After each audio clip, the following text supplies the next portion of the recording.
Alléluia. Amen. Amen. On va prendre la parole pour prier pour la Bible, pour prier pour la parole. Nous prions, disons Père Céleste, avec joie.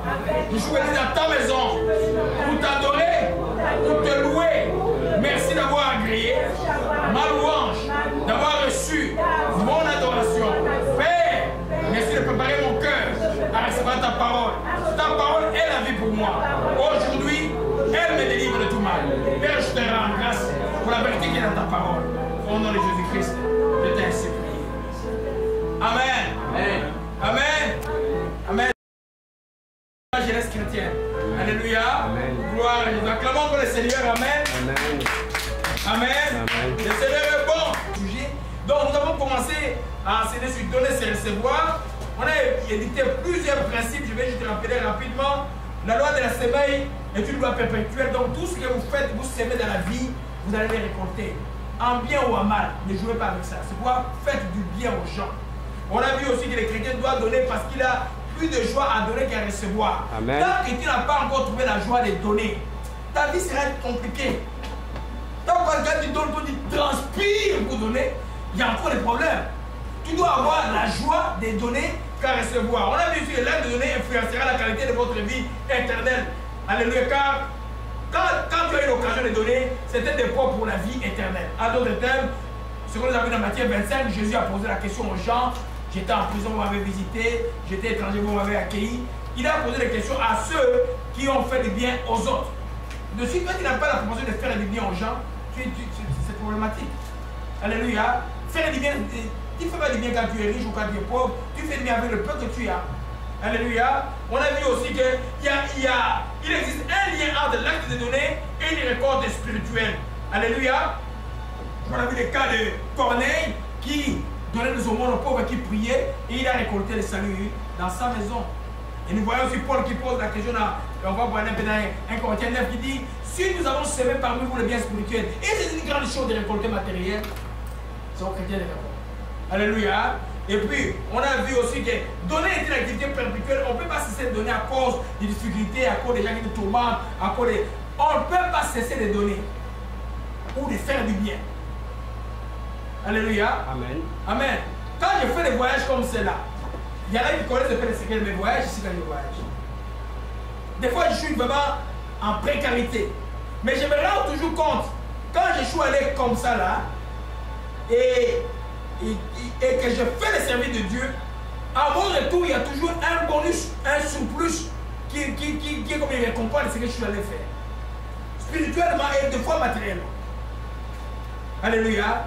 C'est pourquoi même dans les choses de Dieu, tu ne peux pas servir Dieu si toi, tu ne sais pas te sacrifier pour les gens. Amen. Tu es un petit Jésus. Jésus s'est sacrifié de toi, tu t'es sacrifié pour les gens. Alléluia. Amen. On a vu aussi que quand on a mis, quand ce qu'on a en main est insuffisant, c'est sûrement une sémence. Alléluia. Tu n'as pas grand chose. Tu as juste un $10. Non, prenons un $5. Tu ne peux pas acheter un hamburger vraiment pour manger le matin et le soir. Et puis tu viens à l'église. Tu n'as rien à manger à la maison. Et l'église, c'est une vraie église. C'est-à-dire que là où les gens craignent Dieu. Et que tu as la conviction que tu sèmes ton $5. Sème-le. Tu verras ce que tu vas trouver à ton retour. C'est que ça signifie. La Bible nous a donné l'exemple de la veuve de Sarepta qui n'avait qu'un peu d'huile et un peu de farine. Et le prophète Élie arrive, dit simplement: puis-moi un petit gâteau, moi d'abord. Ah, c'est qui vient de dire ça aujourd'hui, le pasteur. Il dit: moi d'abord. Et toi qui ne manqueras derrière toi ton fils. Et ce qui s'est passé pendant tout le temps jusqu'à la pluie tomba, il n'avait rien manqué. Si la femme avait la peur de donner, elle aurait raté les poches de sa vie. Et ce n'est pas une femme, c'est une femme veuve quelconque. Parce que quand cette femme est tombée malade, il dit: es-tu venu appeler mon de quitter? Les femmes même, elles ne marchaient pas bien. Tu ne sais pas qui Dieu peut mettre dans son chemin pour t'aider. Amen. Qui a sauvé les espions d'Israël quand il sauvait les espions? C'est qui? C'était qui? C'est une prostituée. Vous comprenez un peu? Dans les choses de Dieu, il faut que vous développez. À un moment, vous êtes coincé. Même la personne la plus méchante, Dieu peut la disposer pour pouvoir vous sauver. Amen. Alléluia. Aujourd'hui, nous parlons d'un principe très important. L'acte de donner fait partie de l'adoration. On ne donne pas à Dieu n'importe comment. L'acte de donner fait partie de l'adoration. Aujourd'hui, pour nous, dans les temps où nous sommes, les temps de la grâce, où à cause de la sainteté de Dieu, c'est Dieu lui-même qui a voulu nous faire participer à sa sainteté. L'adoration est quelque chose qui se fait toujours volontairement, sans contrainte et avec joie. Et la Bible dit aussi: celui qui donne à Dieu puisse donner volontairement, sans contrainte et avec joie. C'est-à-dire que c'est un acte volontaire de pouvoir adorer Dieu. Alors, si beaucoup croient simplement aujourd'hui dans le Nouveau Testament, non, pour nous dans le Nouveau Testament, nous adorer Dieu c'est juste spirituel. Que l'adoration substantielle a cessé. Non. Quand vous donnez vos dîmes, vous adorez Dieu, vous adorez Dieu. Quand vous donnez vos offrandes, vous adorez Dieu. C'est un acte d'adoration. Il n'y a pas de loi qui l'exige. Parce que nous sommes, nous, aujourd'hui, comme dans l'état de Genèse, l'état d'Abraham, qui a donné la dîme à qui? À Melchisedec. Il n'y avait pas quelque chose qui l'exigeait.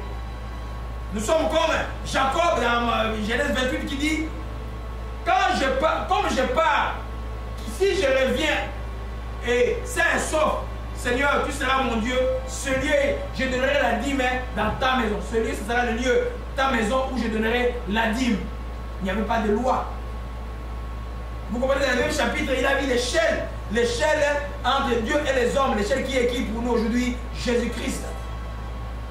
Alléluia. Donc, l'acte de donner, c'est une adoration.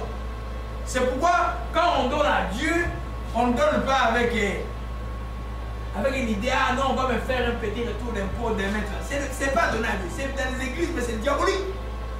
Ça vous freine tout. Ça ne se fait pas. Ah, s'il y a un organisme chrétien quelque part qui ne fait pas l'église, oui, mais pas l'église de Dieu. À l'église de Dieu, vous venez, quand ce que tu offres à Dieu, tu le offres volontairement sans contrainte. Même le tabernacle de Moïse, quand Dieu, la loi était déjà là. Mais pour construire le tabernacle de Moïse, Dieu dit quoi?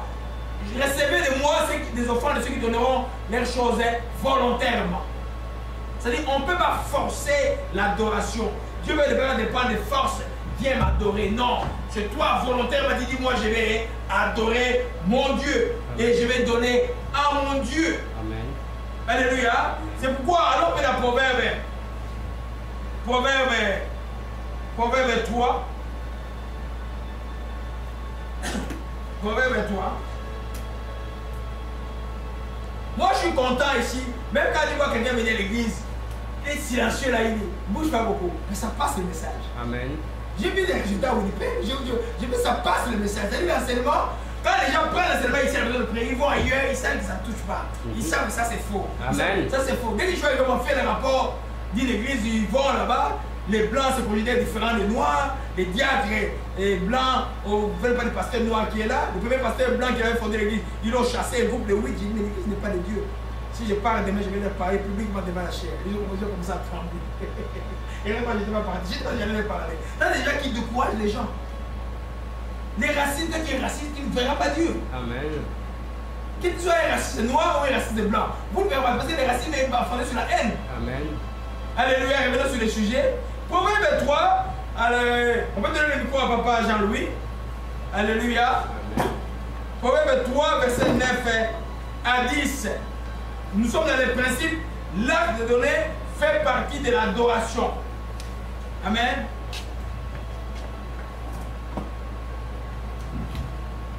Je dis au nom du Seigneur Jésus-Christ. Amen.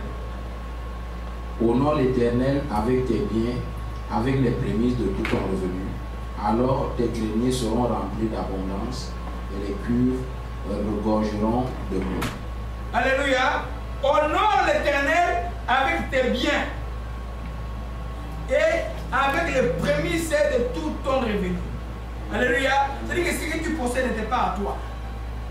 C'est Dieu qui t'a donné. Ton esprit, ton âme, ton corps, tes possessions, vous tous appartiennent à Dieu.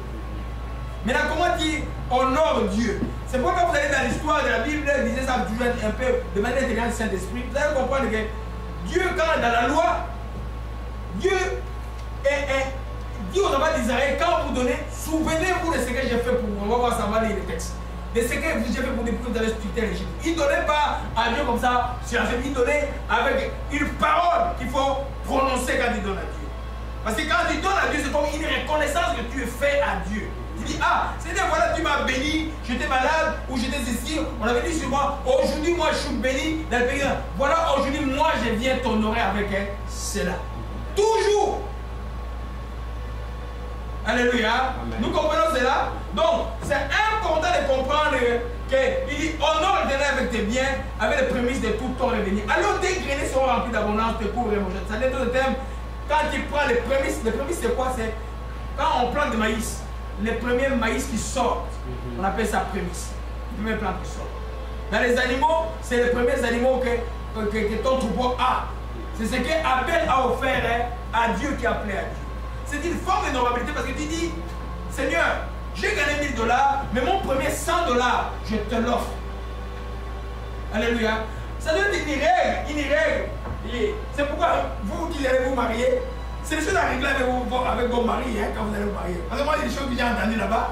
Moi, il y a un mari qui dit, non, comme tu es marié, moi, tu ne donnes plus la dîme. Oh, La femme dit, mais moi j'ai donné ma vie toute ma vie, je ne peux pas arrêter à cause de toi. Ça c'est dangereux ça. C'est dangereux ça. Alléluia. Amen. Donc, nous comprenons bien aimé que les prémices, c'est la première chose. Ce n'est pas grand les prémices. Ce n'est pas tous les champs les prémices. C'est une petite chose, mais c'est la première chose que tu offres à Dieu. C'est-à-dire que tu fais de Dieu les premiers. Tu honores Dieu.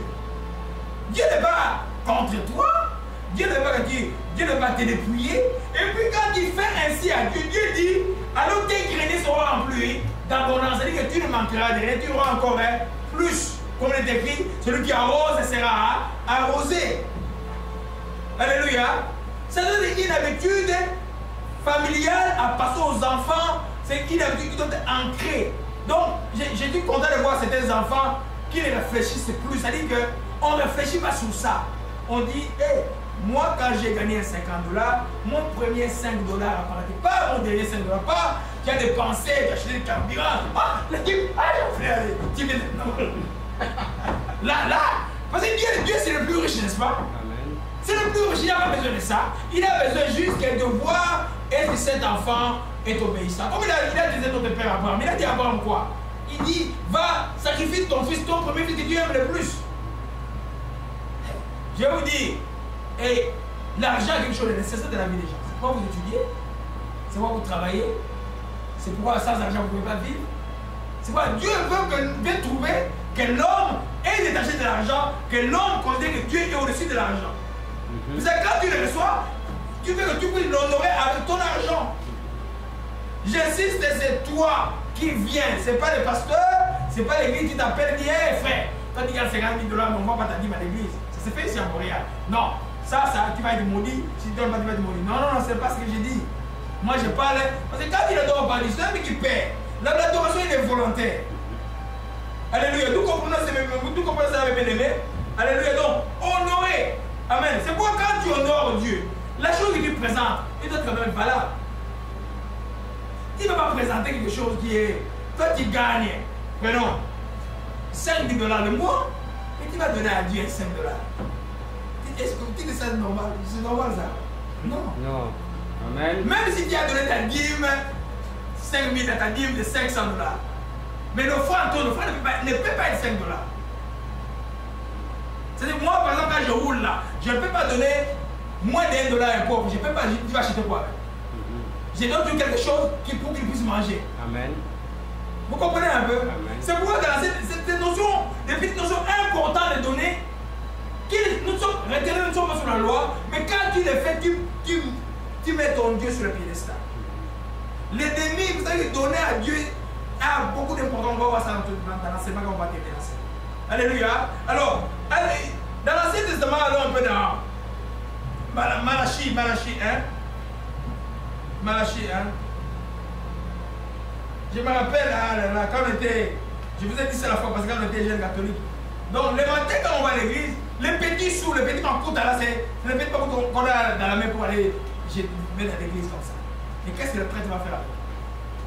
Il ne peut pas acheter des beignets avec. C'est vraiment, on était vraiment dans l'ignorance le plus totale. Alléluia. Malachie 1, verset 6, papa, tu peux nous lire cela.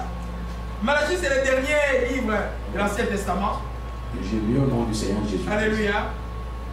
Un fils honore son père et un serviteur son maître. Si je suis père, où est l'honneur qui m'est dû?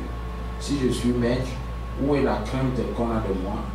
Dit l'Éternel des armées, à vous, sacrificateurs, qui méprisez mon nom et qui dit, à quoi avons-nous méprisé ton nom? Vous offrez sur mon autel des aliments impurs et vous dites, en quoi t'avons-nous profané? Amen. D'abord là, vous offrez sur mon autel des aliments impurs. C'est-à-dire que si la source de ton argent est impure, tu ne peux pas donner ça à Dieu. Amen. Tu as détourné l'argent du gouvernement et tu ne peux pas donner à Dieu. Amen. Tu cherches un problème. Amen. Amen. C'est l'argent que tu as payé par la drogue. Comme disait un de mes voisins, parce que je peux travailler, mais je ne peux pas travailler comme toi. C'est travailler, tu peux gagner de l'argent, je peux travailler. Je dis, frère, toi tu dis que tu as un Dieu, il croit au Dieu, un Jésus noir, hein? Il y a un Jésus qu'on dit c'est le Jésus noir là. Et puis pour lui là, Donc il peut faire le mal aux blancs, c'est pas grave. Il peut vendre la drogue aux blancs, c'est pas vrai. Je dis non frère, tu es dans l'erreur. C'est pas la vérité ça. Donc tu offres pas ce qui est impur à Dieu. C'est la sueur de ton front, ce que Dieu te donne, que tu as gagné honnêtement, tu viens offrir à Dieu. Et malheur au pasteur qui reçoit les dons à cause de l'argent.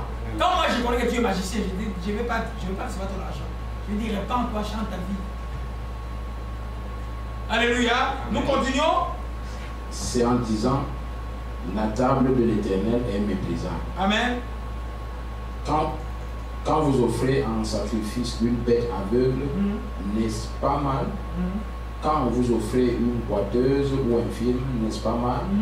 Offrez-la donc à ton gouvernement, te recevra-t-il bien? Te fera-t-il bon accueil, dit l'Éternel des armées? Alléluia. Dieu compare, il dit, mais si vous venez vous offrez des bêtes chétives, une bête chétive qui n'est pas un bon service. Car chétive comme ça, vous allez à la ferme, vous allez voir, on était à la ferme aux États-Unis, tu as vu, c'était chèvre de Bora. Donc, tout de même, je dis, mais ça c'est vraiment une chèvre normale. Alors, aujourd'hui, comment nous contextualisons ça dans notre contexte aujourd'hui? Qui ne peut pas avoir quelqu'un qui a une salaire décente et puis donner à Dieu des miettes? C'est chétif là. C'est chétif. Mais par contre, celui qui n'a rien, comme la pauvre dame qui est venue devant Jésus, et Jésus regardait les troncs, qui n'avait que les sommes nécessaires, qui n'avait qu'un 5 $ en poche, prenons, qui n'avait qu'un 2 $ en poche, qui offre $2, il a donné, c'est pas chétif pour lui. Nous comprenons, si on peut contextualiser les choses, parce qu'aujourd'hui, les animaux n'offrent plus. Alléluia. Et puis il dit, et si je suis père, et où est l'honneur qui m'est dû? Et là, il parle de donner, il ne parle pas d'autre chose. C'est-à-dire que si autant n'est pas donné que de donner quelque chose de chétif à Dieu. C'est comme ceux qui, dans l'Acte des Apôtres, qui voulaient copier les gens. Ils ont vu Barnabas vendre les champs, donner à l'église. Et puis Shafir et son mari aussi. Et nous aussi, on va vendre. Mais eux, ils n'avaient pas le cœur de donner. Ils ont vendu, puis de mentir devant Pierre, qu'ils ont changé de prix, ils ont donné une partie, ils ont gardé pour eux, ils sont morts sur place. Ça, c'est pas l'Ancien Testament, hein. C'est le Nouveau, où nous sommes. Moi, je crois que c'est temps là arrive, où les gens qui jouent avec le Saint-Esprit, ils vont commencer à tomber. Alléluia. C'est pour nous dire simplement que quand tu offres quelque chose à Dieu, c'est quelque chose de valable. C'est pourquoi tu prépares ton offrande déjà à la maison. Tu le prépares déjà que, dimanche, je vais aller chez Dieu, ou n'importe quel jour il y a la prière, je vais offrir à Dieu ce que j'ai mis de côté. Et même, c'est déjà de l'honneur que tu donnes à Dieu. Alléluia. C'est quelque chose de sérieux entre toi et Dieu. Alléluia. Nous comprenons, mes bien-aimés. Donc, il dit, et quand vous offrez des bêtes aveugles, donc, tu viens de mettre aveugle, il dit, c'est comme c'est aveugle, je vais donner à Dieu. Ça, c'est, tout ce qui est mon frère, tu donnes à Dieu. Ça récupère au miel que les gens donnent à l'église. C'est pas parce qu'il y a des faux prophètes aujourd'hui qui exigent l'argent à la chair que donner à Dieu devient quelque chose qu'on ne doit pas faire. C'est ça le but de l'enseignement. La seule différence que pour les faux prophètes, ils vont vous exiger, ils vont vous menacer, ils vont même dire de changer et ils deviennent comme donc ils demandent l'argent pour être bénis. Ça, ils tombent dans le cas d'Elimas le magicien, l'Acte des Apôtres, qui avait dit, je vous donne l'argent pour avoir les servants du Saint-Esprit. Pierre a dit, je vois que tu es dans les fiers de la mer, fils du diable, il appelle les fils du diable. Vous allez quelque part où on vend les Saint-Esprit, c'est les fils du diable. Amen. Les choses de Dieu sont gratuites. On ne sait même pas des fois comment ça nous arrive. Amen. Je n'ai pas prévu de voir cette femme-là, alors que moi le matin j'allais à... C'est quoi l'église? Spring Church, devant la Spring Church, j'ai changé juste à 7 h du matin pour aller à cette église-là. Et pour avoir cette dame qui vient me donner une prophétie.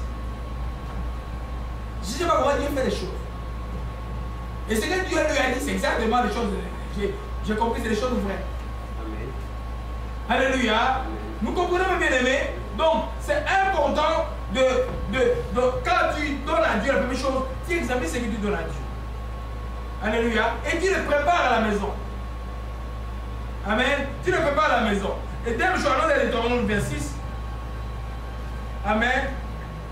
Ne vous fatiguez pas encore. L'enseignement est long. Je donne une fois l'année. Long pour tout le monde parce que demain là, et si vous êtes pris en piège quelque part, ça c'est votre problème. Amen. Des fois, surtout là, on va voir la bonne terre plus tard. Alléluia. Deutéronome 26 parle des prémices pour comprendre c'est quoi les prémices. Alléluia. Et je peux le lire, Papa Jean-Louis. Et tu peux nous lire Deutéronome 26. Je vais prendre du temps avec ça, je m'excuse. Je vais prendre vraiment du temps avec ça pour que nous comprenions. Du verset 1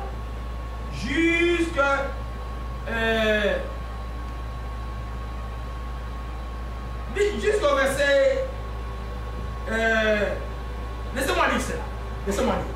Lorsque tu seras entré dans le pays que l'Éternel ton Dieu te donne pour héritage, lorsque tu posséderas et qui sera établi, tu prendras des prémices de tous les fruits que tu hériteras du sol dans le pays que l'Éternel ton Dieu te donne. Tu les mettras dans une corbeille, tu iras au lieu que choisira l'Éternel, ton Dieu, pour y faire résider son nom. Aujourd'hui, c'est l'église, là où les gens sont réunis au nom de Jésus-Christ Nazareth. Et puis il dit, tu te présenteras au sacrificateur, alors en fonction, tu lui diras, je déclare aujourd'hui à l'Éternel, ton Dieu, que je suis entré dans le pays que l'Éternel a juré à nos pères de nous donner. Les sacrificateurs recevront la corbeille. Corbeille, ça dit comme un panier où il y a les prémices. Tu la déposeras devant l'autel. Tu prendras encore la parole qui dira, ça c'est toi, les chrétiens aujourd'hui, les juifs de l'époque. Et tu diras à ton Dieu, mon père était un araméen nomade. Il est descendu en Égypte avec peu de gens. Il fixa son séjour là-bas. Il devient une nation puissante, grande, puissante et nombreuse. Les Égyptiens nous maltraitèrent et nous opprimèrent. Ils nous soumirent à une dure servitude. Et nous criâmes à l'Éternel, le Dieu de nos pères. L'Éternel entendit notre voix. Il vit notre possession, nos peines et nos misères. L'Éternel nous fit sortir d'Égypte, main forte et à bras étendus, avec des prodiges de terreur, avec des signes et des miracles. Il nous a conduits à ce lieu et nous a donné ce pays où coule le lait et le miel. Maintenant, voici, j'apporte les prémices des fruits du sol que tu m'as donné, ô Éternel. Et tu les déposeras devant l'Éternel ton Dieu, et tu te posteras devant l'Éternel. C'est toi qui les déposes devant. Les sacrificateurs aujourd'hui, comme le pasteur vient seulement prier, ou les frères que Dieu a quitté pour prier, et qui peut prier pour les offrandes, vient prier simplement. Et puis il dit, puis tu te réjouiras avec les limites étrangers qui auront au milieu de toi, avec tous les biens que l'Éternel ton Dieu te donne à toi et à ta maison. Tu te réjouiras parce qu'à l'époque, qu'est-ce que tu apportes, vous les mangez, mais vous offrez à Dieu et puis vous les partagez. Mais vous voyez, ce que je voulais vous montrer, les respects avec les prémices. La parole qu'il prononce, il connaît pas où Dieu les a tirés dans la souffrance, jusqu'à ce qu'ils aient ce que tu as aujourd'hui. Où tu as été quand tu as envoyé 1000 CV à gauche et à droite pour trouver le travail? Quand tu as appelé le pasteur 10 fois pour prier pour toi? Quand tu faisais tes examens, je parle à quelqu'un qui voulait que se réveille. Quand tu faisais tes examens, tu ne savais pas où tu devais réussir ou pas. Tu t'as appelé. Mais là, il gagne un gros salaire. Où est le Dieu de la maison de prière? Tu l'as oublié? Amen. Et ça ne se passe pas comme ça devant Dieu. Devant Dieu, Dieu ne te rend compte. Parce qu'il y a des autres enfants de la maison de prière qui ont besoin de toi. De ce que tu as là pour eux aussi puissent être aidés dans leurs besoins. Amen. Vous comprenez un peu? C'est comme ça que ça se passe. Donc, quand quelqu'un a cet esprit-là, c'est-à-dire qu'il y a des reconnaissances. Tu vois, on dit l'adoration, l'offrande et donner, c'est une adoration. C'est-à-dire qu'en reconnaissant de ce que Dieu a fait pour nous, nous venons adorer. Souvenez-vous de Dieu les prêts que Jésus a guéri. Celui qui est rentré est venu quoi pour faire rendre des grâces à Dieu. Parce que l'adoration est meublée d'action, de grâce pour nous. Amen. Quand tu sais par où Dieu t'a amené, d'où tu viens, j'explique à mes enfants, vous n'avez pas de choix, c'est Dieu qui vous a amené ici. Amen. Si vous suivez notre conseil, vous êtes perdus. Amen. Vous êtes perdus. Parce que moi, c'est Dieu qui m'a amené ici. Il n'y avait pas de relations diplomatiques et de coopération entre le Canada et les Zaïre de l'époque. Moi, j'ai eu la bourse et la francophonie pour venir ici. Amen. Alléluia. Amen. Alors quand tu te souviens, tu viens offrir, tu vois que ton enfant sera avec joie. Tu veux c'est-à-dire empresser de donner à Dieu. Alléluia. Nous voyons là que les Israélites avaient une parole qu'ils prononçaient. Aujourd'hui, toi, cette parole pour toi, c'est quoi? Seigneur, tu m'as donné le travail. Tu as travaillé pendant tout l'été. J'ai travaillé pendant voilà, pendant le mois que je suis revenu de la force d'aller au travail le matin. Je suis revenu le soir. Et tout ça, tu m'as gardé. Voilà ce que j'ai reçu aujourd'hui comme chèque du mois, voilà, j'enlève ceci. Là, tu parles dans ta chambre, là, c'est j'enlève ce qui t'appartient, je vais l'offrir à ta maison. Tu viens, tu offres secrètement et Dieu qui te voit te rendre. Alléluia. Ce n'est pas l'histoire de passer et dire, hé, frère, toi, tu ne donnes jamais, toi. Hein? Tu ne donnes jamais. Et il y a le pasteur qui dit ça. Non. Parce qu'il faut qu'il y ait des clics dans le cœur de quelqu'un de pouvoir savoir donner l'importance de donner. Et c'est des clics viennent par la parole de Dieu. Alléluia. Nous comprenons, mes bien-aimés. Amen. Donc, et la deuxième chose qu'il faut régler, c'est par rapport à l'adoration. Est-ce que Dieu peut adorer l'adoration d'un pécheur? Non. C'est quand tu es repenti que Dieu accepte ton adoration. Amen. C'est pourquoi il faut régler la question du péché avant l'offrande. C'est pourquoi les églises qui sont sérieuses font toujours une prière de repentance, de confession à chaque réunion. Pour rendre tout le monde prêt. Parce que si tu dis, ah non, moi je suis le plus fort, moi, comment tu vas bénir moi? Donc tu vis, tu fais des bêtises et puis tu as la rancune dans le cœur et puis tu vas offrir quand même à Dieu avec... Non, Dieu ne regarde pas ça. Dieu veut que ce que nous offrons, le matériel, provienne d'un cœur qui est sanctifié, qui les craint. Amen. Et Dieu là, Dieu va agréer. C'est pourquoi il faut régler la question du péché. Surtout la question relationnelle, le pardon. Très important. Vous vous souvenez de la Marc 11, verset 25, verset 24 dit, tout ce que vous demanderez, croyez que vous l'avez reçu. Et lorsque vous êtes debout, faisant votre prière. Si vous vous souvenez de quelque chose contre quelqu'un, pardonnez avec votre Père Céleste et vous pardonnez sur vos offenses. Ça veut dire quoi? La conjonction montre que si tu ne pardonnes pas, la prière ne passe pas, l'offrande même ne passe pas. Alléluia. Amen. Matthieu 5, papa, verset 23, parle mieux que Marc 11, verset 25. Matthieu 5, verset 23 à 24. Alléluia.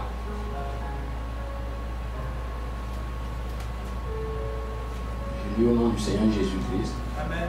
Si donc tu présentes tes offrandes à l'autel et que là tu te souviens que ton frère a quelque chose contre toi, laisse là ton offrande devant l'autel et va d'abord te réconcilier avec ton frère. Puis viens présenter ton offrande. Alléluia. Donc le Seigneur va présenter. Vous voyez que c'est l'offrande de quelque chose de merveilleux que Dieu agrée. Mais avant de le présenter, tu ne peux pas venir avec un cœur rempli d'amertume, avec un cœur non réconcilié avec les gens, avec un cœur avec des rancunes qui planifient de rendre le mal pour le mal. Non. Il dit, tu te prends devant, tu te souviens que tu as quelque chose contre quelqu'un. Ok? Laisse à ton offrande, va d'abord te reposer avec ton frère et viens présenter ton offrande après. Parce que sinon Dieu ne peut pas agréer. Et beaucoup de pasteurs n'aiment pas rappeler cela parce qu'il ne peut pas voir. Il ne peut pas voir moins les offrandes de l'église. Et tu ne peux pas avoir un panier vide devant l'offrande de quelqu'un qui ne craint pas Dieu. Et puis quand ils ont des problèmes sur rien, maintenant ils commencent à chercher des gens qui ont sacrifié leur vie, qui ont accepté de vivre dans la précarité pour venir prier pour eux, qui ont choisi de rouler dans des Mercedes et venir de l'argent malhonnête. Amen. Parce qu'un jour, si tu joues avec Dieu, un jour Dieu va te coincer. Si Dieu t'est vraiment appelé de Dieu que tu y as dévié, il va te coincer. Amen. Alléluia. C'est quoi? Un enfant de Dieu, ça c'est le principe très simple. Tu dis, ah, j'ai un problème avec elle. Tu te réconcilies, tu bénis la personne et tu viens. Tu peux voir la personne, la personne ne peut pas te recevoir. Bénis-la. Dis, Seigneur, tu m'as vu, je suis béni, tu ne peux pas me recevoir. Moi, je pardonne au nom de Jésus-Christ. On pardonne ceux qui viennent demander pardon. On pardonne aussi ceux qui ne viennent pas vous demander pardon. Vous le pardonnez pour être libre. Tu offres ton offrande à Dieu et Dieu agrée. Si l'offrande n'était pas quelque chose de sérieux, Jésus parlerait-il ainsi? Si c'est quelque chose de pas important, Jésus parlerait-il ainsi de... Non, si tu prends ton offrande et que tu te souhaites dire quelque chose contre quelqu'un, va d'abord pardonner. Non. Donc c'est quelque chose de très sérieux. C'est pas dans Matthieu 6, on parle de quoi? On parle de prier, on parle de donner, on parle de jeûner. C'est les trois choses qu'un chrétien doit pouvoir faire. Amen. Alléluia. Amen. Nous comprenons, mes bien-aimés.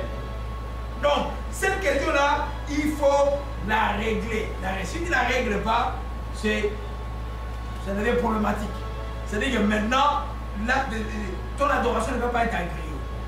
Donc, en résumé, la même manière que nous nous préparons pour offrir une adoration véritable à Dieu, c'est le même principe pour pouvoir donner à Dieu. Et c'est le même principe aussi pour avoir la communion. Amen. Et j'ai enseigné à l'église où je suis parti là. J'ai vu que beaucoup, après mon enseignement, beaucoup de gens commencent à trembler, tout ça. J'ai dit non, il faut vous repentir, prenez un temps de repentance, avant vous allez faire la communion. Alléluia. C'est le même principe. Et c'est le même principe aussi pour être prêt pour l'enlèvement. Amen. Vous voyez que tout est là, c'est le même principe. C'est-à-dire, s'il y a des rancunes que Jésus dit aujourd'hui, ne peut pas les prendre. Amen. Ne peut pas les prendre. C'est le même principe. Donc, ça demande vraiment qu'un chrétien doit manger une vie de sanctification tous les jours et tout le temps. Amen. Tu dois aimer être ainsi. Oui. Alléluia. Amen. Gloire à Jésus-Christ, que son nom soit béni et soit exalté. Alléluia. Gloire à toi, Seigneur. Que ton nom soit béni et soit exalté. Alors, il y a une chronique. Non, Isaïe chapitre 1. Isaïe chapitre 1 est très expressif par rapport à ce qu'il veut offrir à Dieu n'importe comment. C'est le texte vraiment de la Bible qui nous montre clairement que quand on n'est pas là, en communion avec Dieu, n'offrez rien. Repentez-vous, confessez vos péchés et puis offrez à Dieu des choses. Alléluia. Amen. Papa Jean-Louis, tu peux nous lire à partir du verset 10 jusqu'au verset 13. Isaïe chapitre 1. Je lis au nom du Seigneur Jésus-Christ. Amen. Écoutez la parole de l'Éternel, chef de Sodome. Prête l'oreille à la loi de notre Dieu, peuple de Gomorrhe. Amen. Qu'ai-je à faire de la multitude de vos sacrifices, dit l'Éternel. Je suis rassasié des holocaustes de béliers et de la graisse des veaux. Je ne prends point plaisir au sang des taureaux, des brebis et des boucs. Quand vous venez vous présenter devant moi, qui vous demande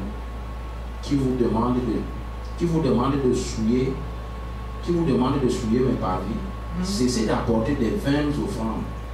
J'ai en horreur l'encens, les nouvelles lunes, les sabbats et les assemblées. Je ne puis voir le crime s'associer aux solennités. Mon âme hait vos nouvelles lunes et vos fêtes. Elles me sont à charge.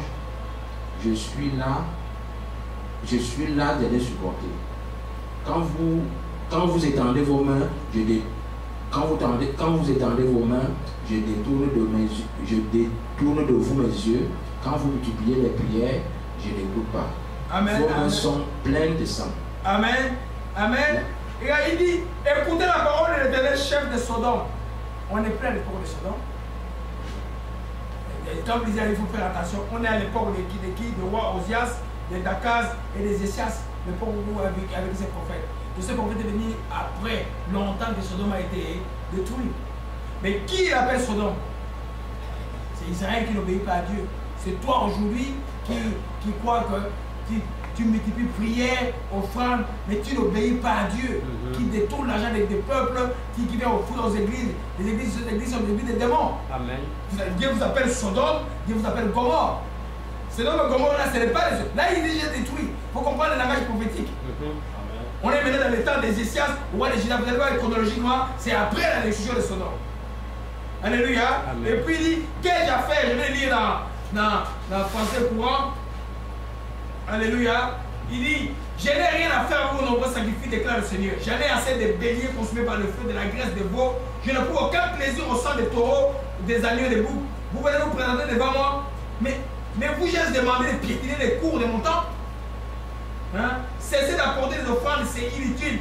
Cessez d'offrir des fumées de sacrifices. J'en ai l'oreille. Cessez vos célébrations de l'hymne, vos sabbats, vos fêtes solennelles. Je n'aime même pas un culte mêlé au crime.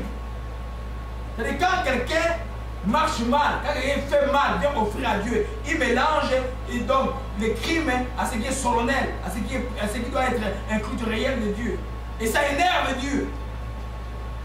Garde ton offrande pourrie, là où tu es, avec tout ce qui est malhonnête. Non, Dieu ne veut pas ça.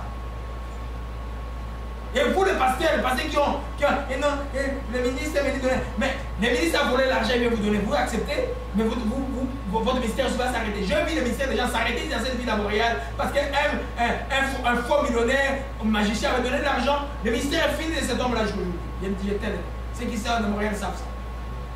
Et j'avais prévenu, j'ai dit, l'argent de cet homme-là ne prenait pas. Oh frère, l'oreille magique, ils ont offert une Bible. Mais il t'a offert aussi $1000. $1000 diaboliques. C'est pas un serviteur de Dieu, tu dois être impressionné par l'argent ou par les gens. Amen. Quand il est impressionné, un serviteur est venu prier chez vous. Comment regardez la maison comme ça? Mais c'est pas un serviteur de Dieu. Amen. Un vrai serviteur de Dieu, il a dit, allez passer toutes ces choses-là. Non, d'abord, le vrai Dieu prépare déjà ces choses. Donc dès la Genèse, c'est déjà expérimenté ces choses. De bon, ils savent que c'est inutile. Amen. Alléluia. Amen. Alors, vous voyez là, il dit ceci, et je suis fatigué de les supporter. Donc, quand vous n'obéissez pas à Dieu, que ce soit les louanges, il parle là de louanges, donc tout ce qui est culte d'adoration, Dieu n'admet pas cela quand le mal est là. C'est pourquoi il dit, il ne faut pas avoir les crimes associés. Voyez, quand il y a la haine, la Bible dit que tu es déjà meurtrier dans le cœur. C'est pourquoi quand quelqu'un vient à l'église, tu vas à l'église, mais tu as la haine avec les autres. Mais c'est dangereux devant Dieu. Amen. Rien de ce que tu vas offrir, Dieu ne peut pas agréer. Amen. Alléluia. Amen. Amen. Il dit, vos mains sont couvertes de sang, nettoyez-vous, purifiez-vous, écartez de ma vue vos mauvais actes, cessez de faire le mal, apprenez à faire le bien, préoccupez-vous des gens, des droits des gens, tirez d'affaires les opprimés, rendez justice à l'orphelin, défendez la cause des veuves, ainsi Dieu va bénir. Et Dieu veut voir que celui qui offre à Dieu et combat aussi pour la justice. Amen. Toi, tu es là dans ton pays, autour de toi, tout le monde autour de toi participe au crime national qui se fait là. Toi, tu dis non, moi je suis chrétien de la famille, et puis tu as même l'argent là, tu vas prendre là-bas, tu vas donner à l'église. Ça n'a aucun sens. Si tu dois dire à ces gens de cesser de faire le mal. Alléluia. Nous voyons l'importance de l'offrande maintenant. C'est-à-dire Dieu est là pour qu'il ait agréé de l'offrande. Il faut que toi, ton cœur aussi puisse lui être agréable. Et quand il va offrir, c'est quelque chose de bénéfique. C'est pourquoi il dit ici, venons plaidons, dit l'Éternel, verset 18. Si vos péchés sont comme de la camologie, ils deviendront blancs comme la neige. Ils sont rouges comme la pourpre, ils deviendront comme la laine. Si vous avez de la bonne volonté et vous êtes docile, vous mangerez les meilleures productions du pays. Mais si vous résistez, vous êtes rebelles, vous serez dévorés par les grèves, car la bouche de l'Éternel a parlé. Il dit venons et plaidons. Ça veut dire quoi? Il dit simplement Dieu. D'abord, rappelez-vous une chose. Il y a une seule chose qui fait la joie dans les ciels. Et les anges, c'est quoi? La confession et la repentance. Donc n'ayez pas honte de confesser tes péchés. N'ayez pas honte de confesser des pensées perverses que l'ennemi veut mettre dans ta tête ou dans ton cœur. Confesse-les, dis Seigneur, moi mes pensées sont plus, je te demande pardon et je rejette cela. Moi je refuse au nom de Jésus-Christ. Quand il a demandé pardon, prends maintenant ce qui est matériel que tu veux offrir. Si tu veux m'offrir même une auto, viens m'offrir, ça va être content. Mais si tu veux offrir une auto, toi tu n'obéis pas à Dieu, l'auto va dire de me tuer en cours de route. Alléluia. Amen. C'est comme ça qu'il faut comprendre les choses de Dieu. Amen. Alors quand tu as compris cela, l'ennemi ne peut pas. L'offrande est quelque chose de très, c'est vraiment une adoration. Nous allons voir que même quand Dieu frappe un jugement, il y a un jugement qui arrive quelque part. Les gens vont se répartir. David, quand il a dénombré le peuple, son cœur a senti qu'il a mal fait. Dieu l'a proposé depuis 3 pénitions. La famine et la peste, et puis 3 mois où tes ennemis les poursuivent. Il a dit, autant que je tombe entre les mains de Dieu. Dieu a frappé par la peste. Et David est allé maintenant, là, le prophète Gad lui dit, va offrir à Dieu de l'action de grâce. David même a dit, Dieu, pourquoi dis-tu le peuple? C'est moi qui m'en fais, moi, tue-moi et ma famille. Ça s'appelle les vrais leaders. Il ne jette pas la faute sur les autres. Il fait des paravents. Parce que la relation que lui a avec Dieu, beaucoup n'ont pas avec Dieu. Comprenez un peu? Vous voyez que nous avons fait, les enfants n'ont pas compris.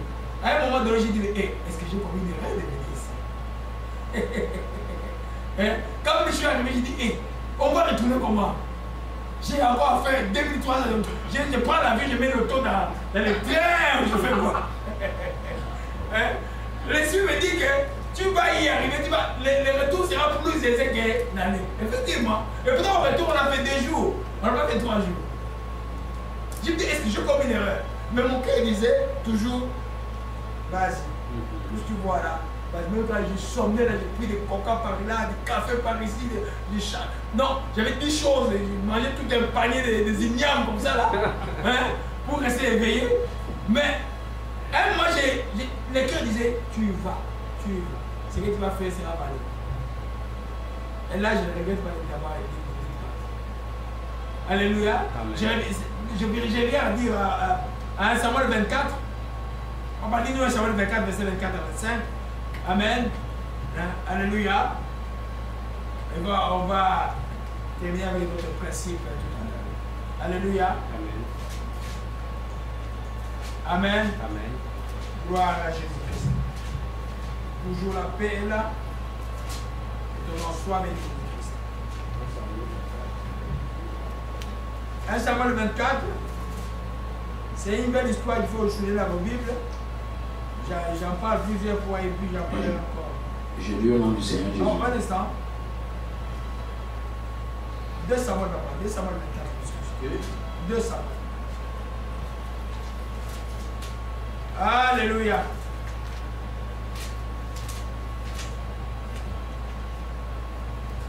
De Samuel 24, verset 24 à 25.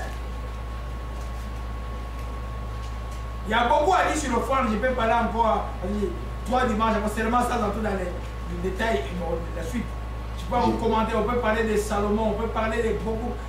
Qu'est-ce que l'offrande peut faire dans la vie de quelqu'un, c'est quelque chose de merveilleux. Amen. Alléluia. Amen. Je lis au nom du Seigneur Jésus-Christ. Ouais. Mais le roi dit à Ravna, non, je veux l'acheter le bois à prix d'argent, et je n'offrirai point à l'Éternel, mon Dieu, des holocaustes qui ne me coûtent pas, qui ne me coûtent rien. Et David acheta l'air et les bœufs pour 50 cycles d'argent. David bâtit là un autel à l'Éternel, et il offrit des holocaustes et des sacrifices d'action de grâce. Alors l'Éternel les fut apaisé envers le pays, et la plaie se retira d'Israël. Alléluia. Amen.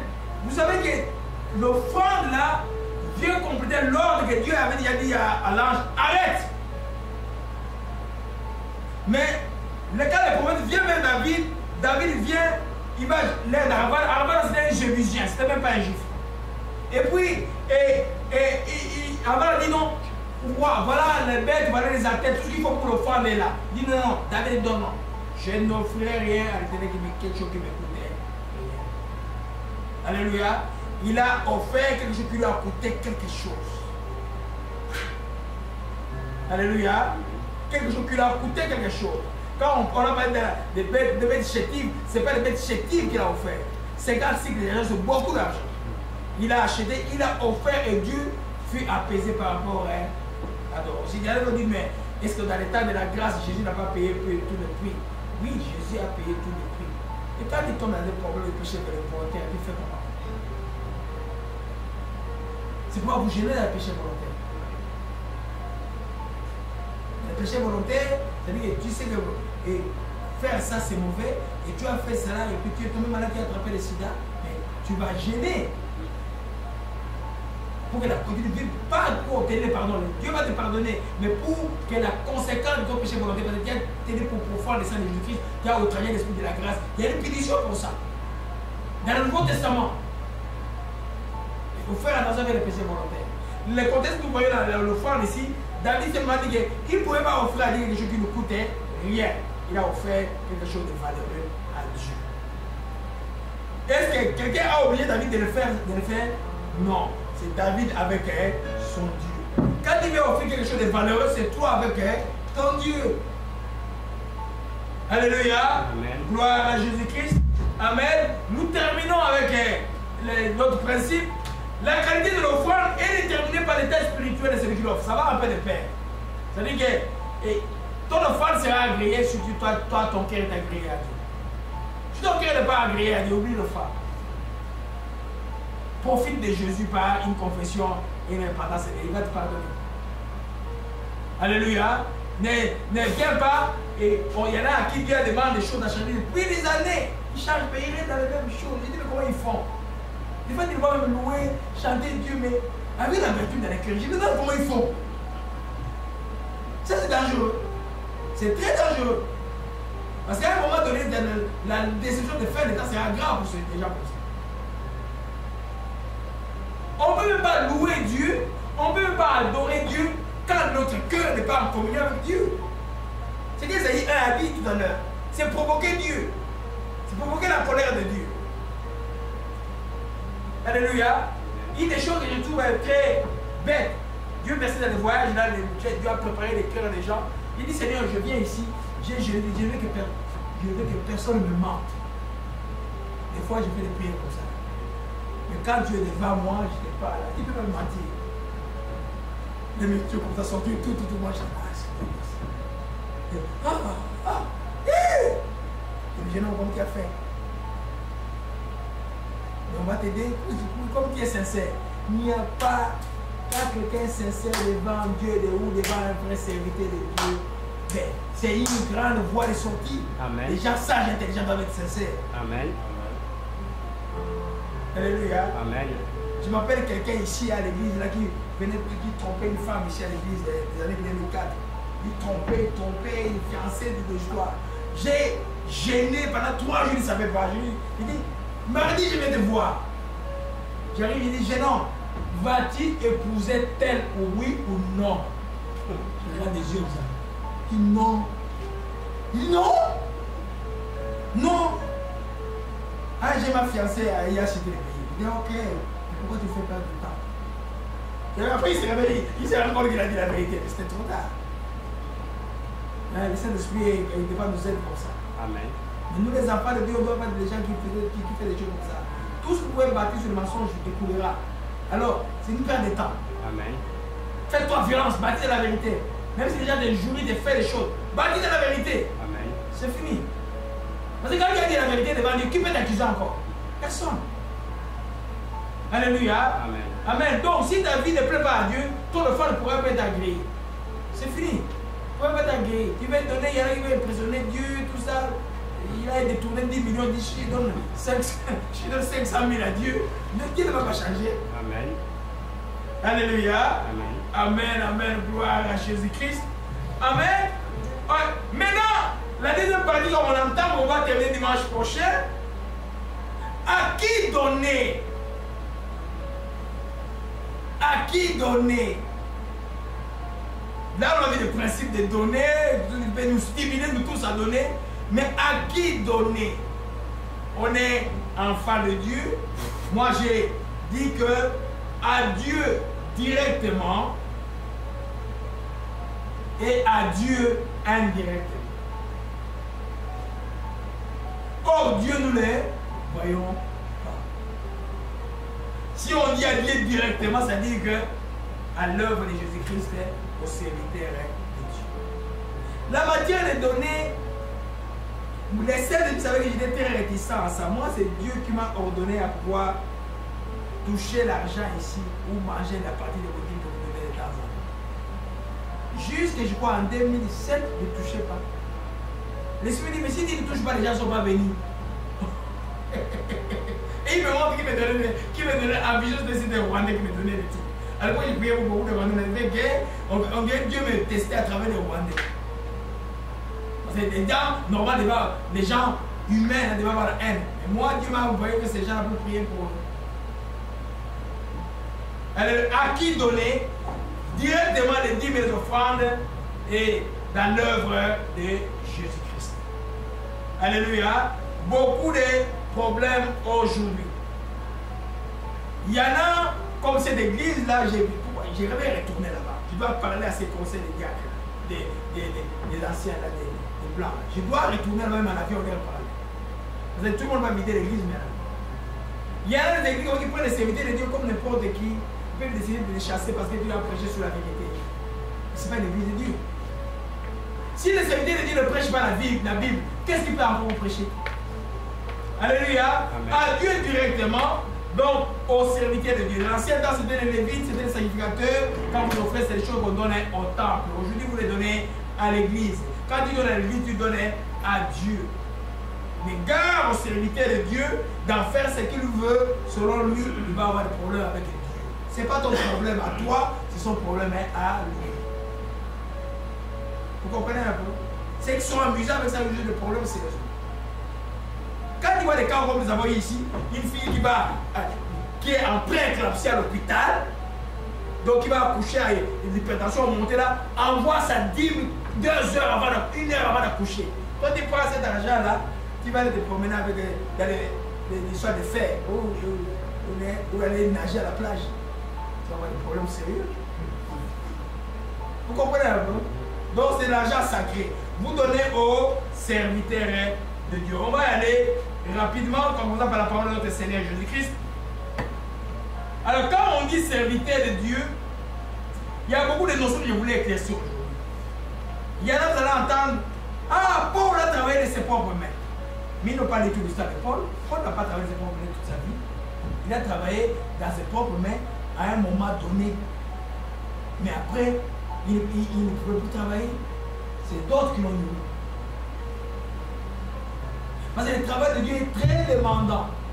J'ai vu tout le monde qui s'est dit, non, moi je vais garder mon travail et puis je vais servir Dieu. Voir les renseignements zéro.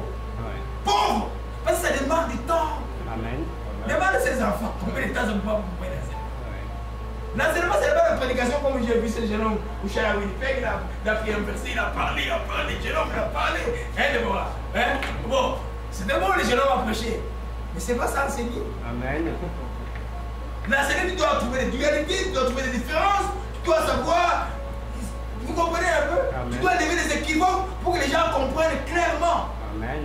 Vous voyez un peu? Et Jésus, d'abord, qu'est-ce dit Jésus? D'abord, Pierre, ça je n'ai pas prévu de parler. Pierre pose la question. Voilà que Pierre était qui?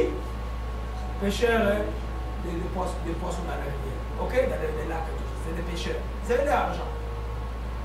Son frère André, c'est une entreprise familiale de pêche. Mais Jésus a dit, laisse tout et suis-moi.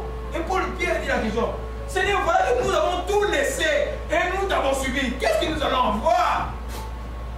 Jésus a répondu qu'il n'y a personne qui a tout abandonné, qui m'a suivi, qui puisse avoir au centime, ou qui puisse avoir les frères, les soeurs et tout ce qu'il a abandonné au centime. En d'autres termes, il y a une rémunération programmée par Dieu pour ceux qui servent Dieu. Amen. Elle ne vient pas de la même manière. C'est pourquoi les serviteurs de Dieu doivent être comment ça va vivre dans la modération. Si un serviteur de Dieu, tu ne connais pas la modération, tu veux être huppé en tout là, tu vas avoir des problèmes très très sérieux. Amen. Très très sérieux. La modération des règles. Alléluia. Alors nous voyons ici, Jésus ayant appelé Matthieu 10, il donne la mission. Et au verset 7, aller prêcher, dit de royaume de Dieu est proche, guérissez les malades, ressuscitez les morts, purifiez les lépreux, chassez les démons. Vous avez reçu quoi? Gratuitement. Donnez quoi? Gratuitement. Il montre voilà que l'évangile ne se vend pas. On ne vend pas l'évangile. On ne met pas les doigts d'entrée là-bas à cause d'une grande conférence d'un grand prophète, doigt d'entrée. Non. Si c'est un qui marchait bien, je connais aux États-Unis qui ont bien commencé, qui sont arrivés à ce niveau-là, ils sont en danger de mort. Dieu merci de passer bienvenue, c'est mieux pour vous. Et pour nous aussi, parce que je l'aime bien. Vous comprenez un peu? Quand quelqu'un se répand, c'est quelque chose de merveilleux. Tout le monde a dit que je dis aux enfants, il y a quelque chose qui ne va pas. Depuis près de 10 ans, il y a quelque chose qui ne va pas. Ces gens-là qui viennent du on n'a pas encore commencé la réunion, comment on avait d'argent à donner. Je sais qu'il y a quelque chose qui n'allait pas. Mais jusqu'à ce que l'homme de Dieu se repentit. C'est ça, vous comprenez un peu? Parce que quand tu vois les origines, cet homme, il a été vraiment appelé Dieu. Amen. Alors c'est pourquoi nous devons faire attention. Il dit, donnez gratuitement, prêchez gratuitement. Il dit au verset 9 maintenant, ne prenez ni or, ni argent, ni monnaie dans vos ceintures. C'est-à-dire quand vous allez prêcher, ne vous préoccupez pas de l'argent. Ah, mais comment vous allez manger? Comme ce prêtre catholique qui avait dit, oh, mais Dieu me donne pas une moto, comment il va aller prêcher dans ce village? Mais Jésus a marché à pied. Alléluia. Il dit, car l'ouvrier quoi? Mérite son salaire. L'ouvrier mérite son salaire. Mais qui paie ce salaire de l'ouvrier? Toujours penser dans les 3 dimensions bibliques sur le plan d'explication. L'Ancien, le Nouveau et puis les Épîtres. Amen. Dans l'Ancien Testament, l'ouvrier, qui le nourrissait? Les Lévites étaient dispensés de tout travail, c'est le peuple qui les nourrissait. Aujourd'hui, pour nous, c'est les chrétiens qui nourrissent les serviteurs de Dieu. toujours volontairement et sans contraire. Mais les serviteurs doivent être nourris. Comme ces gens de cette église, je vais retourner là-bas. Qui ont maltraité ces pasteurs-là. Je vais retourner là-bas. Je vous promets. Je dois parler à ces gens-là. Parce qu'il y a des gens qui croient, quand il est blanc, il est différent. Maintenant, je vais dire que vous allez en enfer. Vous êtes sur le chemin de l'enfer là. Les pasteurs qui ont fondé l'église, vous êtes réunis, vous l'avez mis dehors. Maintenant, c'est lui qui est là, vous le méprisez parce qu'il est noir. Mais, parce que vous êtes un groupe de 8, on appelle, c'est pas conseil de l'église. C'est le même père public. Amen. C'est pas biblique conseil de l'église. Hein? Quand on dit un ancien, je dis, mais ils sont des anciens, est-ce qu'ils sont baptisés du Saint-Esprit? Oh non. Mais quand ils sont anciens, ils ne sont pas baptisés du Saint-Esprit. Un ancien doit être baptisé du Saint-Esprit. Donc on a les choses spirituelles de Dieu. Il faut être ancien à l'église. Alors, des églises comme ça, là, ils n'attendent le monsieur qui n'a pas dormi toute la nuit à préparer le message de Dieu. Donc, ils n'apprécient pas ce qu'on leur donne des spirituels. Mais quand vous appréciez ce qu'on vous donne des spirituels, vous allez donner volontairement et sans contraire. Je dis, je suis étonné d'avoir retour de mon frère. C'est que des enfants, là, des enfants qui le suivent par YouTube, les choses qu'ils ont fait, moi, je suis étonné. Ça me donne des frissons. Alléluia. Nous comprenons, il dit ceci. Et quand l'ouvrier mérite sa nourriture. Donc, chaque fois qu'on vous offre quelque chose de spirituel, vous là, dans l'assemblée, toi qui suis les vidéos sur YouTube, faut avoir une offrande. Quand tu es béni spirituellement, volontairement, c'est comme une reconnaissance à Dieu qui a utilisé quelqu'un et pour te bénir spirituellement. Alléluia. Alors, il dit, l'ouvrier mérite sa nourriture. Mais il dit aussi que là où on ne vous recevra pas, ne démolissez pas. Ce que vous devez partez. Là où on va vous recevoir, parce que vous nous manquerez de rien. C'est ça même le symbolisme de la veuve de Sarepta, où Dieu envoie d'abord, c'est quoi les animaux, les oiseaux qu'on a vu beaucoup dans la route là. Le corbeau allait nourrir les prophètes, et puis la femme veut nourrir les prophètes. Dieu utilisera toujours quelqu'un ou dans sa création que Dieu pour nourrir son serviteur. Et cette personne que Dieu utilisera sera bénie. Alléluia. Amen. Amen. Et puis dans un autre synoptique de la Bible, il dit, quand vous recevez un prophète, vous recevez la récompense de quoi? D'un prophète. Quand vous recevez un juste, vous recevez la récompense d'un injuste. Et chaque fois que tu reçois un chrétien chez toi, c'est une bénédiction que tu reçois. On va parler de hospitalité après parce qu'aujourd'hui les chrétiens sont moins hospitaliers. Ils ont plus peur des démons que des sorciers que de recevoir quelqu'un qui est en détresse de recevoir.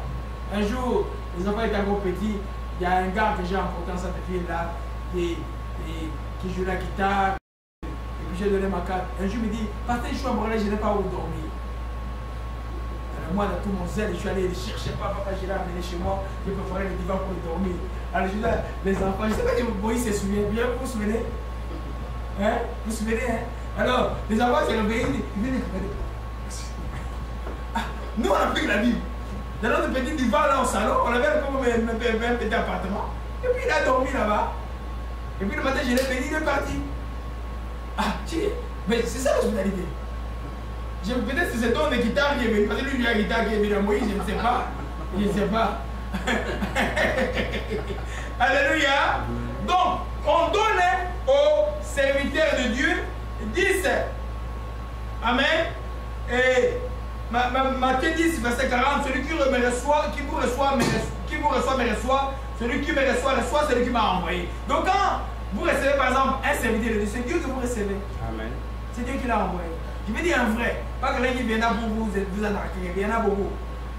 Il vient aujourd'hui, je dors d'abord c'est tel, je l'ai vu aux États-Unis, je dors c'est telle sœur, après il change, je dors. Lui il aime toujours dormir chez les sœurs. Il dit, oh, il y a les frères là-bas, va dormir chez les frères, va dormir chez les sœurs. Hein? Après quelques temps des histoires, hein? Je ne veux pas citer les noms. Hein? Il y a des pays où il faut faire attention, je ne veux pas citer les noms. À la fin de l'Ouest, dans la côte là, quand vous voyez un serviteur de Dieu d'un pays, je ne veux pas citer les noms. Amen. Mais faites attention. Les Africains là, faites attention. Amen.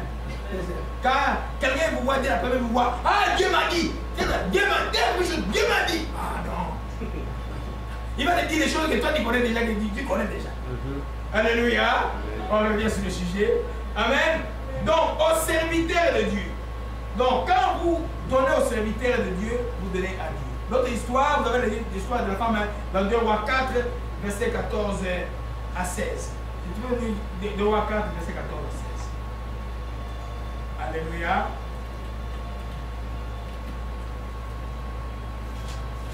Alléluia. On va terminer à 30 aujourd'hui. On a plus 2 heures de louange. On va fouiller un peu la chaleur dehors. Alléluia. Amen. 2 Rois 4, verset 14 à 16. Je dis au nom du Seigneur Jésus. Amen. Et il dit, que faire pour elle? Géasi répondit, mais elle n'a point de fils et son mari est vieux. Et il dit, appelle-la. Géasi l'appela et elle se présenta à la porte. Élisée lui dit, à cette même époque, l'année prochaine, tu embraseras un fils. Et elle dit, non, mon Seigneur, homme de Dieu, ne trompe pas ta servante.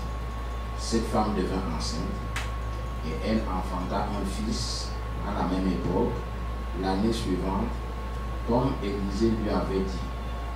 L'enfant grandit et un jour qu'il était à l'autre. Ok, ça va pas. Amen.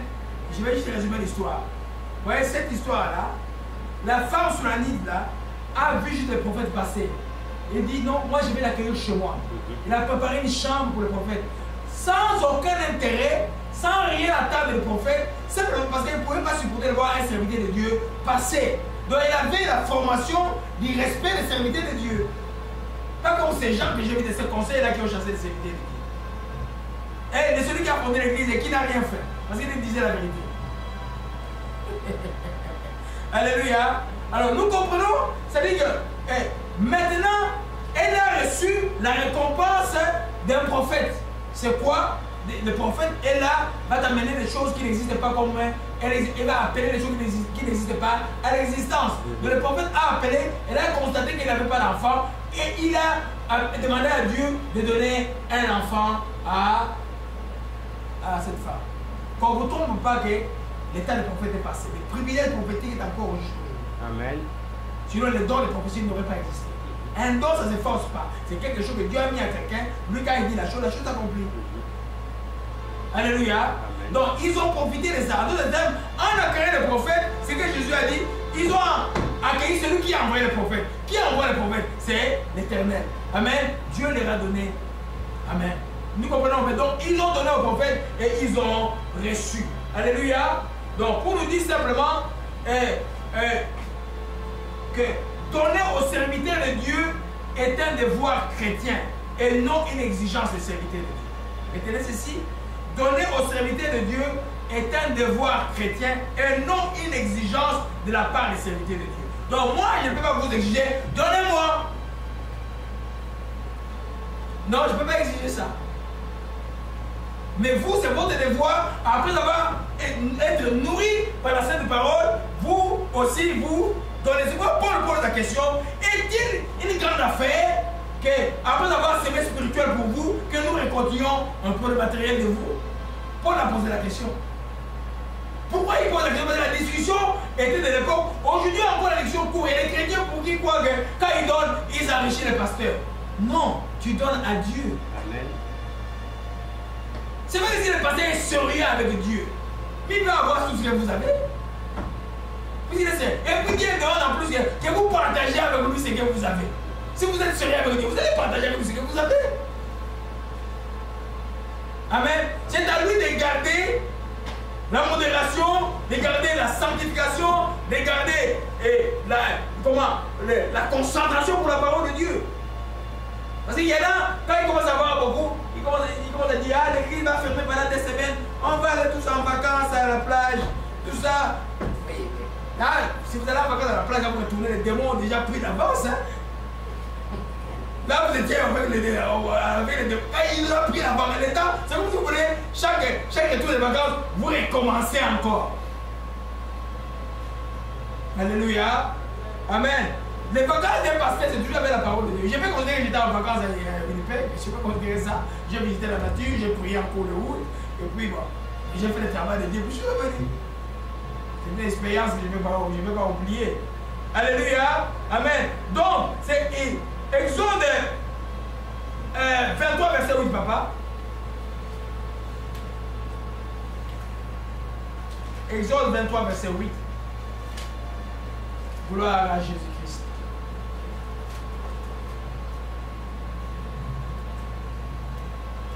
Je lis au nom du Seigneur Jésus-Christ. Amen. Tu ne recevras point de présent, car les présents aveuglent ceux qui ont les yeux ouverts et corrompent les paroles de juste. Alléluia. Si maintenant aux serviteurs de Dieu, il y en a qui se battent pour les dîmes, on en a vu par loin d'ici, qui sont battus, il y avait des histoires comme ça. Tu dis des présents, mais tu ne feras pas mal avec Dieu. Dieu dit quoi? On a dit Exode. Papa, tu peux nous relire encore ce texte? Tu ne recevras pas les présents, car les présents aveuglent ceux qui ont les yeux ouverts et corrompent les paroles du juste. Mais il faut faire attention. Tu dois dire qu'on te donne un cadeau et dès qu'on te donne. Moi j'ai eu des fesses qui ont fait 2 ans de super qualité. Quelqu'un a offert, l'esprit dit qu'il ne porte pas. Pendant 2 ans, dans mon bureau pendu comme ça. Et puis un jour, Dieu nous montre clairement qui est cette personne. Et la personne a fouillé ici. Vous comprenez un peu? Il faut faire attention au présent. Quand un présent arrive, tu rends grâce à Dieu pour la personne, tu pries toujours pour la personne, ne sois pas rapide à aller manger avec le maître d'abord un peu à côté. Amen. Des fois, le Saint-Esprit ne parle pas à qui contact. Des fois, il va te parler après des jours. Hein? Il ne faut pas aimer le présent. Il dit que le présent aveugle. C'est-à-dire que même dans les chants diaboliques, s'ils veulent t'aveugler, il faut t'offrir le présent, ils vont t'aveugler. Il dit, ah, il chante bien, viens chez nous, chef. À l'église, on te paye combien? Viens chez nous dans la maison du monde, tu vas. Tu vas devenir milliardaire, hein? À quelque temps avec ta femme. Hein? Vous comprenez un peu? Amen. Le présent avec, c'est-à-dire que les cadeaux vont enlever toute capacité de discernement. Amen. Ça, c'est comme du beurre qu'on te met. Hein? Les gars, on te met là-dessus au beurre. Hein? On te met du beurre, c'est-à-dire que tu ne sais plus rien. Hein? En fait, ils savent ce qu'ils font de toi, mais toi, tu ne sais plus rien. Alléluia. Les cadeaux aveugles, même pour vous qui sont des produits de fiançailles, mettez un peu les cadeaux à côté. Ça, c'est aveugle. Amen. Ça est vrai. Amen. Les cadeaux vont venir après. Ça fait toujours plaisir de faire un cadeau à quelqu'un. Alléluia. Nous comprenons ça, bien aimé. Amen. Donc, quand Dieu est destiné à être serviteur de Dieu, faites attention aux servants de Dieu. Faites attention au présent. Les présents peuvent aveugler. Alléluia. Amen. Donc, toi, c'est pourquoi, comme serviteur de Dieu, je m'adresse aux serviteurs de Dieu. Quand il vient prêcher, oublie l'argent, oublie tout ça. Amen. J'ai fait ça pendant 20 ans, 15 ans. On n'a jamais eu de l'état de loin. Il y a toujours, Dieu touche toujours quelqu'un. Amen. Dieu touche toujours quelqu'un. Ou d'ici ou d'ailleurs. Dieu touche toujours quelqu'un. Quand on a, je vais parler des projets qu'on a aujourd'hui, il faut mettre Internet. En tout cas, d'ici le mois prochain, on doit mettre Internet dans cette salle ici. Et puis on doit acheter une caméra. Et on va prier. Celui que Dieu va toucher, il va voir, on va acheter la caméra. On a déjà pris la caméra, mais mes filles allaient acheter ça, mais c'est lui d'aller acheter des trucs. Non. On ne va pas mettre, acheter quelque chose qui ne va pas faire longtemps. Je vais acheter quelque chose. J'ai trouvé quelqu'un qui a une caméra qui est au moins 937 $, quelque chose comme ça là, avec YouTube directement. Donc ça dit quand on prêche ici, pouf, les gens suivent, et tout le monde sont bénis là où ils sont. Et quand on a le roi, ils vont acheter leurs écrans là-bas, ils vont mettre des écrans et puis c'est comme ça que nous allons avancer. Amen. Amen. Alléluia. Amen. Mais nous confions à Dieu. Alléluia. Nous comprenons bien aimé. Amen. Amen. Gloire à Jésus-Christ, que son nom soit béni et soit élevé. Donc aux serviteurs de Dieu. Amen. 1 Corinthiens 9. 1 Corinthiens 9. Alors, le serviteur ne tombe pas dans l'orgueil. Oh non, moi je vais maintenir mon travail, je ne vais pas être dépendant des gens. Tout ça. Il y en a qui sont tombés dans cet orgueil, et que le problème c'est. Je sais de quoi je parle. Alléluia. C'est vrai qu'à un moment donné, si tu as la possibilité, comme un serviteur devait me voir au Québec, avec le travail, je fais quoi? Il est me voir. J'ai prié, il dit, allons-y mollo dans la sagesse. Que ne perds pas encore ton travail, continue, mais vois est-ce que tu peux produire les mêmes enseignements, les mêmes choses que tu produis que quand tu travailles. Tu dis le fait d'accord. Si tu vois qu'il y a une baisse, tu vas te demander de comptable. Comme c'était un rêve. Les rêves peuvent être des fois trompeur. Alléluia. Amen. 1 Corinthiens 9, verset 7 à 4. Et 7 à 8, papa. Et lui, au nom du Seigneur Jésus-Christ. Non, tu me dis 7 à 11. Alléluia. Je dis au nom du Seigneur Jésus-Christ. Amen. Qui jamais fait le serviteur militaire à ses propres... Le service militaire. Qui jamais fait le service militaire à ses propres frais? Qui est-ce qui plante une vigne et n'en mange pas les fruits? Qui est-ce qui fait paître un troupeau et ne se nourrit point du lait du troupeau? Ces choses que je vous dis n'existent-elles que dans les usages des hommes? La loi ne les dit-elle pas aussi? Car il est écrit dans la loi de Moïse, tu n'émuseras point le bœuf quand il foule le grain. Dieu se met-il en peine des bœufs? Amen. Alléluia. Amen. Souvent, quand on lit, les gens disent ça lapidaire. C'est des questions chrétiennes que posent, mais beaucoup tombent dans des péchés aujourd'hui. À juger les serviteurs de Dieu et les Dieu. Paul dit ceci: qui jamais fait le service militaire de ses propres faits? La réponse est quoi? On fait le service à qui paie le service militaire? Le gouvernement. Et il pose maintenant: qui est-ce qui plante une vigne et ne mange pas les fruits? Et qui est-ce qui fait perdre un troupeau et ne nourrit pas du lait de troupeau? Donc il pose la question et il prend d'abord les exemples humains pour réveiller l'intelligence des gens. C'est-à-dire que quand maintenant, et puis il va dans la loi, il dit, il est écrit dans la loi, et là il vous dit, oh nous ne sommes pas dans le temps de la loi. La loi n'a pas changé. C'est l'alliance qui a changé. La loi reste la loi. La loi est sainte. Il dit, tu n'amuseras pas le bœuf qui foule les grains. Dieu se met en peine de preuve, ou pas uniquement à cause de nous. Oui, c'est à cause de nous quand il a été écrit que celui qui laboure doit labourer avec espérance, celui qui foule les grains doit fouler avec espérance d'y avoir peur. Le verset 11, très important. Si nous avons semé parmi vous les biens spirituels, et c'est une grosse affaire, si nous moissonnons vos biens temporels, c'est Benjamin qui a dit ce texte-là. Tu as vu ça? Le verset 11. Paul dit, si nous avons semé parmi vous les biens spirituels, quels sont les biens spirituels? La parole de Dieu, les prières et tout ce qu'on fait comme service de Dieu auprès de ses enfants de Dieu. C'est des biens spirituels, les délivrances et tout cela. Ne tombez pas dans le piège. Aujourd'hui, on fait, quelqu'un me disait, ah, je te dis, c'est chez les anglophones, tu ferais beaucoup d'argent. Si tu mets 200 $ par délivrance, ça va être bon. Oh, il dit, mais frère, tu as un problème? Tu veux me conduire où? Moi, à mon âge, j'ai 58 ans, donc je suis né de nouveau à l'âge de 29 ans, et Dieu m'a appelé à l'âge de 35 ans. Jusqu'aujourd'hui, je suis resté droit, 58 ans, je vais mettre droit à l'entrée pour la délivrance. Frère, tu as un problème, toi, n'essaye même pas. On ne fait pas les choses parce que les gens font, et on essaie de mettre dans les écoles bibliques, on les délivrances, tu peux mettre 200 $ pour les délivrances. Non. Amen. Donnez gratuitement. Ce n'est pas moi qui délivre, c'est Jésus qui délivre. C'est pas moi. Alléluia. Ça, c'est le bien spirituel. Il dit, et c'est une grosse affaire si nous moissonnons vos biens temporels. C'est une grosse affaire. Quand vous mettez sur la balance entre les biens spirituels et les biens matériels, qu'est-ce qui sont en haut? Les biens spirituels. Donc c'est des biettes. C'est que vous donnez ces biettes. C'est rien par rapport à ce que ces biettes t'a donné. T'as délivré. Les gens ne regardent même pas les démons. Combien de démons on a chassé avant? Il y en a qui ne regardent même pas. Quand vous regardez les démons, vous dites, hé, mais les démons là sont devenus ennemis de qui? C'est les pasteurs. Les pasteurs. De la personne qui a fait la délivrance. Mais toi là, maintenant pour prendre un miette là, de prendre 1000 $ de lui donner, c'est pour me dire 30 000, 1000. Tu voudras maintenant un faux serviteur venir, donne-moi 1000, je vais te donner, je vais te faire la délivrance. Là tu vas courir vite. C'est bête, hein? Les gens sont venus, les gens peuvent me faire la vie de paix. J'ai prié pour eux. Je suis parti. Je n'ai rien demandé. C'est en cours de route, je dis, oh, il y a un intérêt. Oh, en cours de route, en venant. C'est comme ça que ça se passe. En venant même qu'il ne donne rien, je rends grâce à Dieu. Quelqu'un d'autre donnera quelque part. Parce que dans un code de serviteur de Dieu, elle est multifonctionnelle. Donc, quelqu'un d'autre. Vous comprenez un peu? Amen. Alors il dit, c'est lui qu'on avait dit, nous mentionnons vos biens. C'est Paul qui pose la question. Il dit que ne vous plaignez pas des miettes temporelles que vous donnez aux serviteurs de Dieu. C'est absolument rien. Moi, j'ai quitté l'église, j'avais donné 1000 $, j'ai vu qu'il ne marchait pas bien. J'ai laissé 1000 $, je suis parti.